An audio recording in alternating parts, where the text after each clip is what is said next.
12시 많은 참여 바랍니다.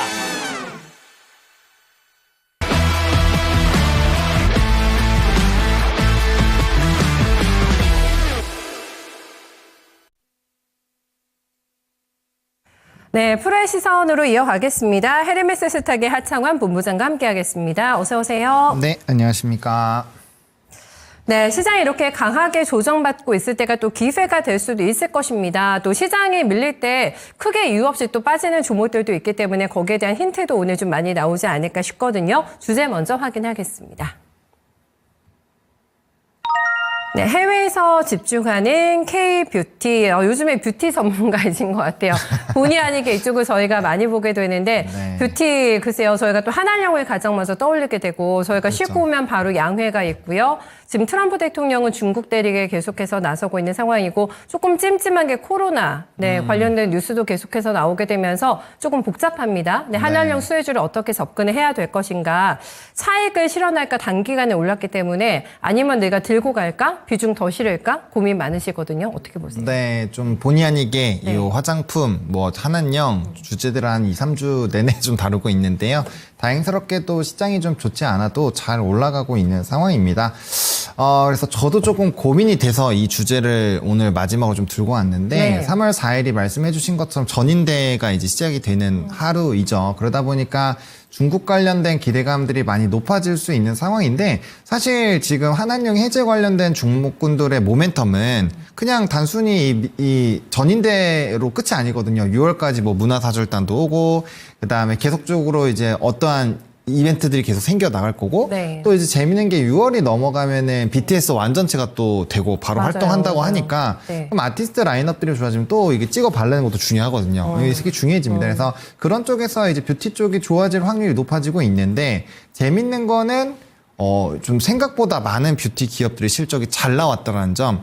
그리고 오늘 또 제가 들고 온 이유가 월말이잖아요. 그러면 쉬고 오면 뭐가 발표가 되느냐. 수출입 데이터가 또 나옵니다. 근데 월간 수출입 데이터에서 제일 민감하게 반응하는 쪽이 화장품, 변압기, 반도체 이런 네. 쪽이거든요. 그러다 보니까 만약에 이게 맞물린다면 시장의 조정에서도 조금 달릴 수 있는 쪽이 이쪽이지 않을까 싶어서 좀 들고 왔고요. 양회에서는 크게 4가지 부분이 좀 주목이 되고 있는데 저는 AI 쪽과 이제 민간 경제 촉진에 대해서 좀 보고 있습니다. 왜냐면 결국엔 경기 부양이 어떻게 나오는지가 핵심이고 부양이 된다라고 한다면 아무래도 소비가 촉진이 될 거잖아요. 그러면 우리나라에서 사실 면세나 이런 쪽이 약해진 이유는 과거에는 비싼 화장품들을 사다가 요즘에 싼 거를 많이 가져가서 사실은 좀 면세액이 줄은 거지 품목이나 그냥 Q 물량은 엄청 늘었어요. 네. 단지 바뀐 건 단가뿐입니다. 그렇게 됐을 때 우리나라 화장품에 대한 관심은 여전히 높다라고 보시면 될 것 같고 이게 재밌는 게 해외를 가봤을 때 일본을 가봤을 때도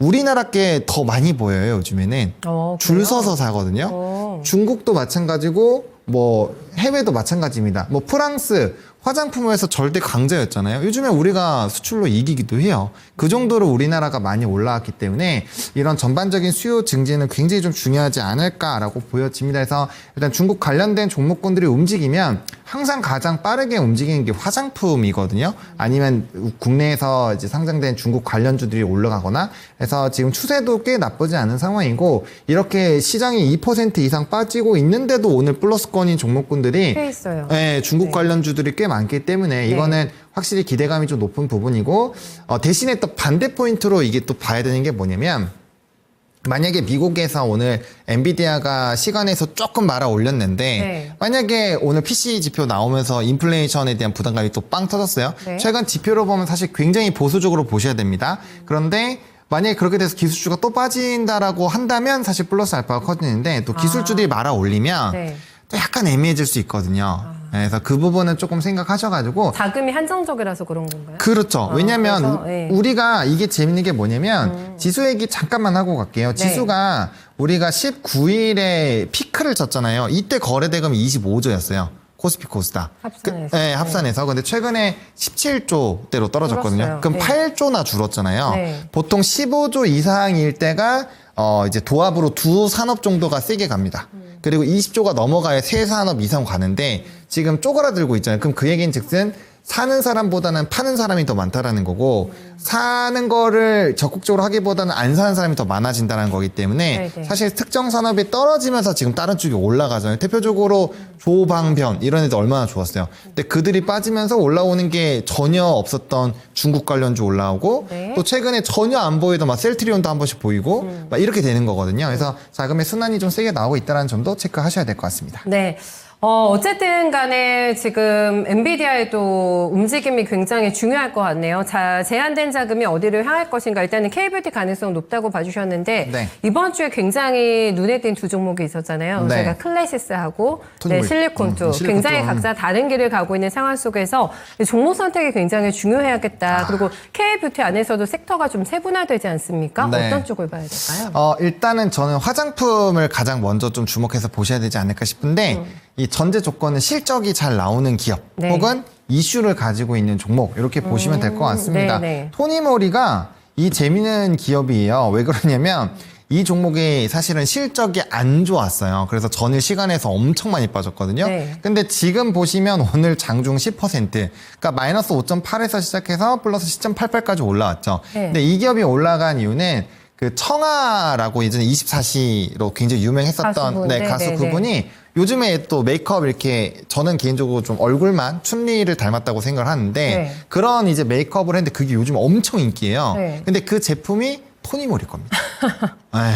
아, 그런 모멘텀이에요? 그럼요. 몰랐어요. 예. 그래서 실적은 되게 안 좋았는데 네. 그런 모멘텀이 있으니까 가는 거. 어제 18% 뛰었네요. 네, 어제도 18% 와. 올랐고 지금 이거 청아 그분이 돌아온 지 얼마 안 됐어요. 2월 19일. 그러니까 지수가 꺾이기 시작한 날부터 6,300원부터 10,000원대까지 올랐으니까 그래요? 단기간에 벌써 40~50%가 올라버린 거죠. 그러니까 엄청나게 올라가는 거고 오늘도 막 이게 차익이 나올 법한데 실적 안 좋으면 보통 박살나잖아요. 네네. 실리콘투가 말씀해 주신 것처럼 이게 떨어진 이유가 실리콘투는 실적이 안 좋아서 빠졌거든요. 맞아요. 영업이익과 네. 매출액이 이제 컨센서스 대비 많이 떨어져서 나왔잖아요. 그러니까 실적이 똑같이 안 좋아도 모멘텀을 갖고 있으면 왕 간다는 거죠. 근데 청아라는 그 아티스트에서의 힘이 세진 게 그만큼 제가 아까 말씀드렸던 엔터가 좋아질 거다라는 시각이 꽤 강하다라는 점.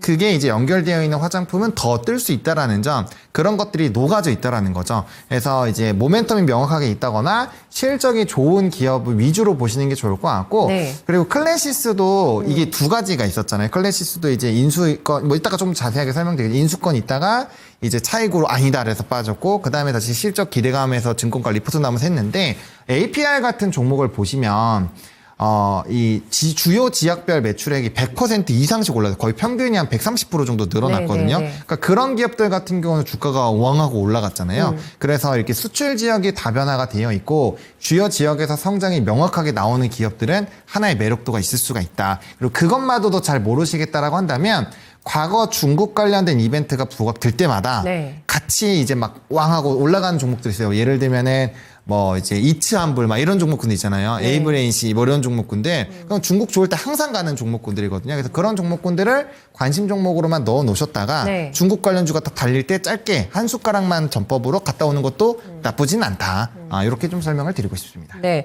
조금 더 구체적으로 그럼 여쭤볼까요? 저희가 화장품주도 보면은 주가가 각기 달라요. 지금 코스맥스 같은 경우는 굉장히 건조합니다. 네. 네. 눌림폭 깊지 않아요. 그리고 뭐 실리콘투 같은 경우는 단기간에 지금 급락을 해버린 상황이고 네. 말씀해 주셨던 코스맥스가 어제 오늘 급등했다고 합니다만 거의 반토막에서 조금 살아난 정도고 너무나 지금 주가 위치가 다 달라가지고 네. 화장품 이제는 정말 본격적인 다 같은 어떤 집단 플레이도 기대가 가능할지 대장주도에서 좀 봐주시면 좋겠어요. 네, 맞습니다. 일단은 뭐 코스맥스 같은 경우는 좀 이 후발로 움직였었어요. 사실은 뭐 이 과거에는 4대장으로 불렸던 종목군들이 있습니다. 뭐 CNC 인터내셔널, 아이패밀리 SC, 코스메카 코리아 이런 종목군들이 정말 세상 모르게 막 이렇게 올라갔었어요. 23년 1월부터 쭉 올라가다가 떨어지기 시작을 하고 후발로 해서 이제 코스맥스나 뭐 한국콜마 같은 종목군들이 막판에 네. 이 정도인데도 이게 안 올라간다고 하면서 올라갔었어요. 그러다 보니까 올라가다가 이제 나머지 종목군들이 거의 한 밑에서 한 20배 이상 올랐거든요. 그러다 보니까 차익 나오면서 같이 끌려 내려간 거예요. 근데 이들의 본업이 뭔가 달라진 게 있느냐? 없습니다. 그래서 네. 최근에 증권가 리포트나 이런 흐름들을 보시면 실적도 좋아지고 있고 지역 다변화도 나타나고 있고 어쨌든 전 세계적으로 우리 K뷰티가 좋아지니까 거기에 따른 좀 긍정적인 모멘텀들이 많이 부각이 되고 있습니다. 그리고 차트적으로도 계속 저가와 고가를 높여 나가면서 지금 플레이가 나오고 있기 때문에 정배열도 만들어졌고 이런 상황이라면 사실 직전 고점까지는 한번 노려볼만 하지 않을까. 대신에 이런 종목군들은 급등보다는 좀 시간이 걸리겠죠. 네. 그래서 그런 식으로 조금 바라보셔야 되지 않을까라고 생각을 하고 있습니다. 네. 네. 저희가 사실 화장품주 관련하면 구체적으로 할 얘기가 많은데 굉장히 기대감이 확 올랐다가 또 식은 게 말씀해 주신 클래시스의 네. 경우여가지고 클래시스가 상상인증권인가 보니까 어제 오늘 72,000원 목표 주가 냈더라고요. 맞습니다. 근데 화장품주 포인트는 앞서 말씀하신 게 두 가지입니다. 실적이 좋거나 아니면 확실하게 이슈가 있거나 두 가지를 얘기해 주셨는데 네. 두 가지가 다 해당이 되는 게 클래시스가 될 수도 있겠다라는 좀 생각이 들더라고요. 맞습니다. 실적도 좋았어가지고 네. 근데 삼성전자 인수권 때문에 너무 달아오른 기대감이 오히려 독이 되지는 않을까라는 생각이 좀 들어가지고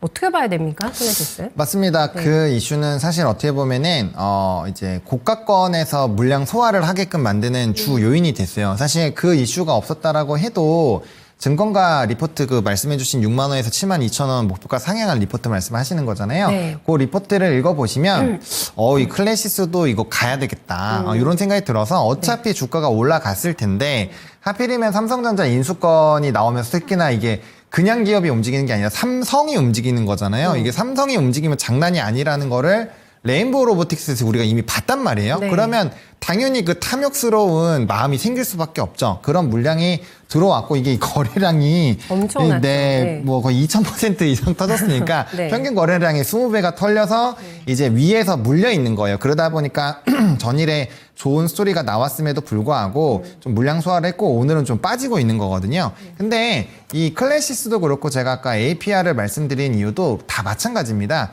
이 클래시스도 지역별 확장이 잘 되고 있고 이 우리나라 미용 의료기기 쪽이 좋은 게 뭐냐면 소모품에 대한 의존도가 굉장히 높아요. 그러니까 기기가 팔고 끝 이게 아니라 네. 기기를 팔면은 거기에 맞는 소모품을 계속 사용을 해야 되는데 그 물량이 30에서 40% 정도를 차지를 한다라는 거죠. 그러니까 계속적으로 이렇게 K뷰티가 좋아지고 이제 사용자가 늘어나게 되면 자연스럽게 구독 경제화가 되어 간다라고 보시면 돼요. 그래서 이들 기업은 사실은 시간만 들이고 조금의 여유만 가지고 보면은 뭐 지금 이상도 충분히 올라갈 수 있는 기업이다라고 보시면 될 것 같아요. 그래서 전반적으로 미용 의료기기에 대해서는 저는 긍정 포인트 드리고요.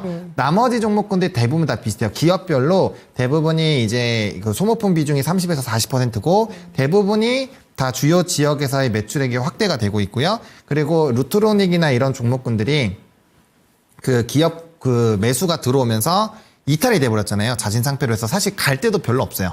그러다 보니까 요 미용 의료기기 뭐 보톡스까지도 사실은 굉장히 긍정적인 시각으로 바라볼 수 있는 상황이다.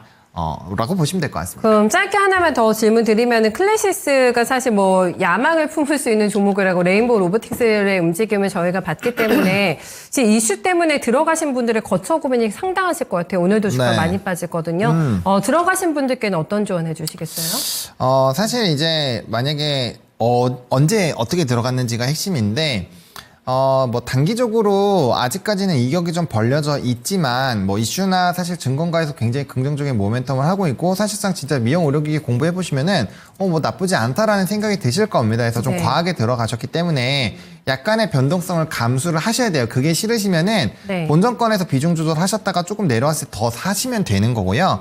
그게 아니고 이제 내가 위에서 사긴 했는데 포트 비중이 뭐 한 10% 정도밖에 안 된다. 네네. 그러면은 25%까지 너무 많고 한 15%에서 20%까지도 전 늘려도 괜찮다고 봐요. 네, 특정 산업을 저는 대형주 아닌 이상 사실 20%대까지 권유를 드리진 않는데 네. 이쪽은 수출도 잘 되고 있고 확실히 지역 다변화가 되고 있고요. 그다음에 이게 이제 주변 사람들한테도 제가 되게 많이 물어봐요. 근데 이거 띠디 한번 해보면 계속 해야 돼요. 한번 하다 멈추면 꿀피부가 꿀피부가 망가지거든요.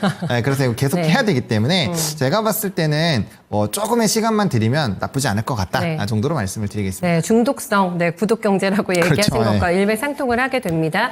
제가 알기로는 보톡스 관련주들 영업이익률이 굉장히 높은 걸로 알고 있어요. 근데 네. 트럼프 대통령이 계속해서 관세와 관련해서 또 강행을 하게 되면서 의약품까지 또 이렇게 들어올려나? 그럼 보톡스도 조금 불리해질 것 같나라는 생각을 하게 돼가지고 이 노리수는 네. 어떻게 대처를 해야 될까요? 일단은 우리나라에서 휴젤과 대용제약이 이미 미국에 대한 비중이 꽤 높은 높죠. 상황입니다. 예, 네. 그래서 저는 크게 문제가 없지 않을까라고 보고 있고요. 이 보톡스나 임플란트 산업은 사실 이미 전 세계적으로 가격이나 이런 게 딱 정해져 있어요. 거의 밴드가 정해져 있고 네. 거기에 따른 선호도가 정해져 있습니다. 그래서 그 관세에 대한 부분으로 압박을 하기가 저는 굉장히 어려운 산업군이라고 봐요. 그래요? 그러니까 이제 임플란트 같은 경우도 중국에서 VP라고 해서 네. 정부 자체가 사서 사실 뿌렸는데 우리나라 제품 자체가 사실 상대 해외 국가들 대비했을 때는 상대적으로 쌉니다. 그래서 그렇게 했을 때도 우리나라 기업들은 오히려 엄청 수혜를 받았어요. 저는 그래서 똑같이 만약에 이런 톡신 쪽에서도 그러한 이슈가 발생을 한다라고 한다면 네, 네. 저희는 오히려 좀 지분 기회다. 지분 확대가 되지 않을까라고 보고 있고요. 네. 최근에 이제 요쪽으로 보면 전 휴젤이 토픽인데 휴젤이 가장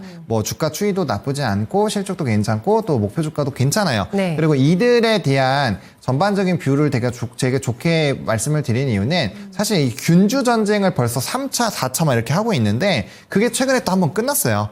균주 전쟁이 끝나면 또 당분간은 이걸로 소송 안 하거든요. 그것도 별로 이거 이슈에 신경 안 쓰던데요. 네, 이제는 그렇죠? 신경 별로 안 쓰죠. 네. 왜냐면 다 한 번씩 이겼거든요. 네. 각자 한 번씩 다 이기면서 너도 내 거 썼지? 그래 너도 내 거 썼어. 이러면서 서로 돌아가는 그런 부분이라서 사실상 이거는 지역적인 부분이 좀 다른 중국에 좀 집중되어 있는 쪽이 있고 네. 미국에 집중되어 있는 쪽이 있고 호주에 집중되어 있는 쪽이 있기 때문에 네. 그 각각의 지역에서의 성장성을 조금 더 체크를 하시는 게 저는 좋지 않을까라고 보고 있고 이쪽도 증권가의 리포트가 매우 긍정적으로 나오고 있기 때문에 일단은 관심권에서 충분히 바라보실만 하다라고 정리를 드리고 싶습니다. 짧게 지금 신고점이잖아요. 신고가 내고 있는 자리여가지고 네. 네, 목표가를 어떻게 잡아야 되는지만 하나 짧게 여쭤볼까요? 네, 일단은 사실 신고가에서는 이 종목이 신고가를 돌파할 때마다 한 15%에서 20%씩 올랐었던 전례가 좀 있거든요. 그래서 지금 시점에서는 한 36만 원에서 7만 원 정도까지는 네네. 한번 열어두시면 좋을 것 같고 지금 주가 추이가 딱 이전 직전 고점을 막 돌파하는 그런 라인이거든요.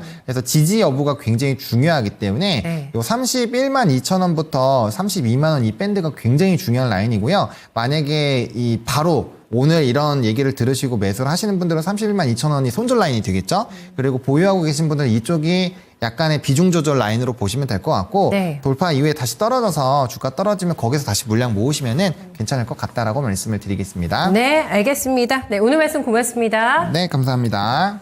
네, 자금의 이동의 도피처가 오늘도 찾기가 쉽지가 않은데 몇몇 한한령 관련주들 굉장히 강하게 드라이브 걸고 있습니다. 좋은 신호로 체킹해주고 있고요. 연휴 이후에 연속성 있을까를 따져보셔야 될 것 같고 구체적으로 어떤 섹터와 종목을 잡아야 되는지까지 힌트 내드렸기 때문에 전략 세우시는데 참고해보시면 되겠네요. 네, 하창원 본부장과 함께했습니다.